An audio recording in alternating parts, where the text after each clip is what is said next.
Donald Trump and Nick Fuentes, they were at one time allies, but they're not anymore. Um, in case you haven't noticed, Nick Fuentes is a leader of the group of a loosely knit group or subculture called Groypers.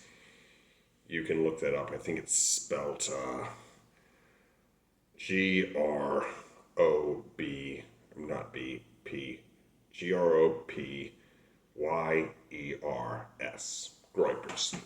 Anyhow, you can look that up. They are nativist, sexist, white supremacist, Christian nationalist. Yeah, all that good stuff.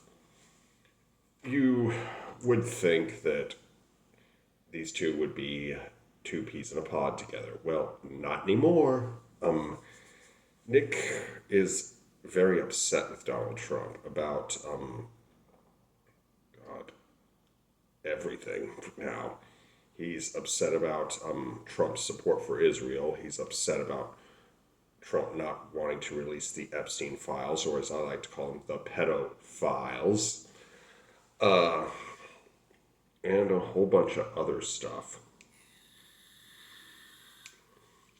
But there have been several channels that are way more popular than mine that have commented on this issue. And they say that Donald Trump is, or but more accurately, Nick Fuentes is starting a civil war within MAGA. And that being said, is this is actually a pretty good sign. I mean, you can hate Nick Fuentes all you want. You can hate Donald Trump all you want.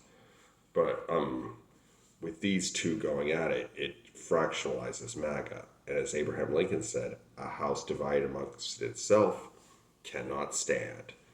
I mean, there have been several cases throughout history where powers that are on the verge of a civil war, or in some cases even in a civil war, go to war. And what happens? They always lose. Why? No unit cohesion. I mean, haven't you seen if you've seen the movie Gridiron Gang, it demonstrates this perfectly. People from rival gangs are thrown together into a football team, and they take their rivalry out on the gridiron, out on the field. And guess what happens?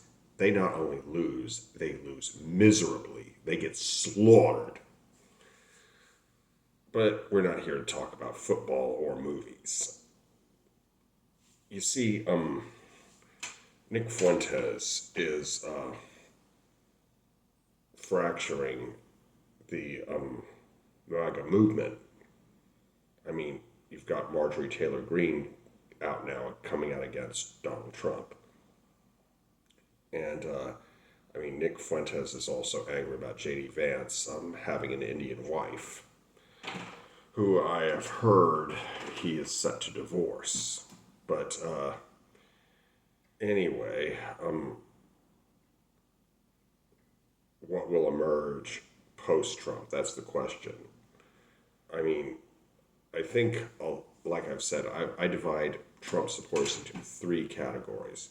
The cultists, they will follow Trump no matter what he says or does. They are true believers, and they will die for Trump. Trump is their religion. He is their cult leader, and he literally is God to these people. Another group I call the opportunists. These are people at the Heritage Foundation and J.D. Vance and others. They see Trump as an opportunity. He is basically a useful idiot to them. And they're also the reluctant voters. They just couldn't bear to vote for a Democrat or a black woman or a black Asian woman. They just voted for Trump reluctantly, and some of them may have even vomited afterwards. But they still voted for Trump. Anyhow,